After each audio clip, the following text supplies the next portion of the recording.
three participant countries. So what is it? What are their response?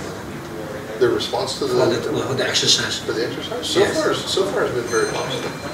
I mean, and one of the things that I think that we see out of this is we see the challenges in coming together as a group of nations to work through problems. Over the years, you can see where this group of international countries coming together has done so much good, and there's so many different areas that we've worked within that allow us to share and work together. And in the overall, it's been very good. And there are challenges because you bring 23 different nations together, and there's 23 different ways to do things. And so how do we come together and work together? And I think the SOP has been a very good starting point for all that. The SOP has created the basis from where everybody begins their planning, begins their thought processes, and you can bring in different nations into that process and work together for common goals. Can I applicate about the MP also? Yeah.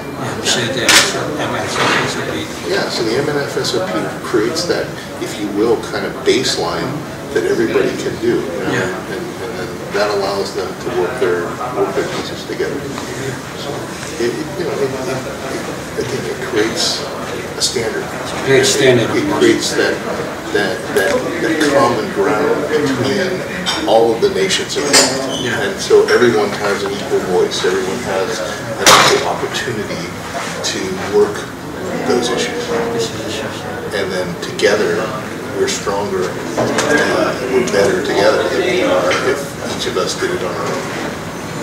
So if there were, like in this case, 23 different nations trying to solve the same problem, how much would we step on each other? Versus when we can come together and work together, we move so much faster and we can do so much more. Yeah, to solve the problem, especially for the effective of the system, because you can evaluate the step by step, day by day.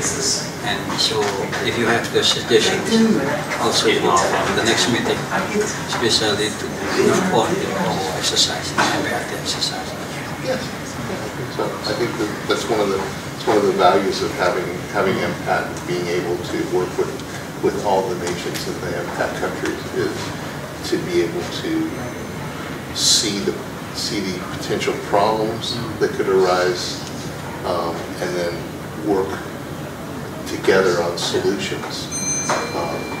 For instance, the Nepal earthquake in 2009, we did the MPAT Tempest Express, which looked at that same problem. Yes. And when we were in Nepal this year, working for our peacekeeping exercise, the Nepalese explained that much of the work that had been done in Tempest Express in 2009 helped them prepare for the disaster in 15. And so the data that was done, the planning that was done was very useful. And again, Indonesia was involved in that planning and in that establishing those procedures, which helped in Nepal.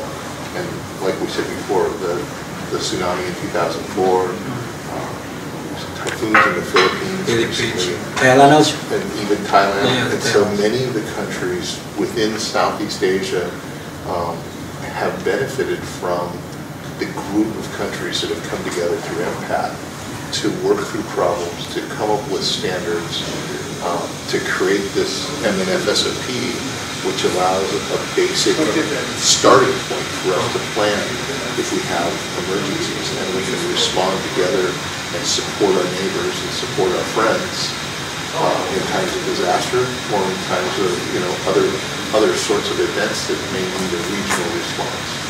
We do. We do hope that we have our success that can create a new idea, new creative, especially like you said, have the standard to solve the problem, but victim from the system. I think really the biggest help is the relationships that we build with teams. It helps the teams come together quickly. It helps them to be more effective. Because initially, if you come together, if you bring 23 or 29 nations together, 29 MPAT nations together, and they've never worked together before, then everyone has a different solution. You might have 29 different solutions, trying to all decide which one is the best solution. Or you work together, and so many of you know and think alike, or have the same views, or have the same processes through the SOP, the MNF SOP, which allows us to work as a team and not have to, and to look at all the solutions everybody brings to the table, but then move forward with a solution that addresses the response quickly, efficiently, and really synergistically, because it's the 29 nations that come together bring so much more to the table than 29 individual nations.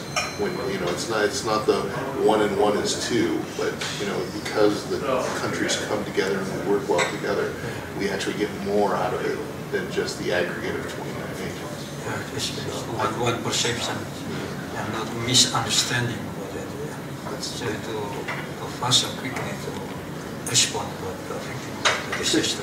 Even within the U.S. or and I think within Indonesia, if you have a response and you bring together just the services of TNI together, or the services of the United States together, there is some, unless you work together, unless the Army and the Navy have worked together before and have some relationships, sometimes it's a little bit rough. It's a little challenging, because you bring your service ideas, they bring their services ideas, and you've got to work through some of that before you can move ahead. And that's just within the same country. Yeah. And so when you bring 29 countries together, and you bring armies and navies and air forces from 29 countries, it should be multiplied many times. But I think the MNF SOP lets us smooth a lot of that over, and we're able to quickly come together because we have relationships. We're able to quickly respond, and then we're able to quickly produce a solution that addresses the issue. Okay, thank you. Sure. Action.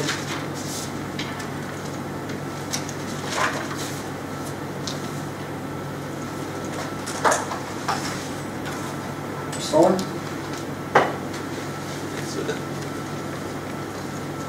I already did this MNF SOP, but I have some confusion about every country in facing disaster, they have their own SOP. And where's the position of MNF SOP?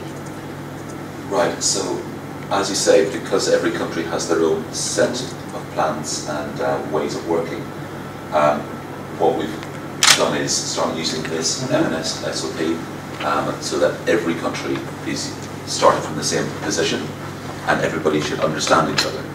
So whereas lots of different countries will have slightly different terminology and slightly different ways of planning, this document means that we can all start from the same position and all work together to make sure that everybody understands what the other countries do. So this SOP is like the guidelines, so every country has the same way of thinking and understanding how to face the disaster.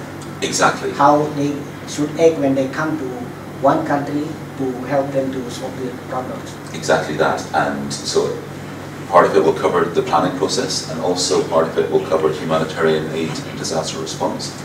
But the important thing is everyone's working the same way, so that everybody can work together, even though it might be a little bit slower at the start. Of course, in the first time, usually they face some misunderstanding or something, but after they come back to the SOP, they will find the same way of thinking. Exactly, because everyone's working off the same script, which is this document. Does that make sense? No problem, you're very welcome. What do you think about the result of this staff exercise? Is it this scenario applicable in the future?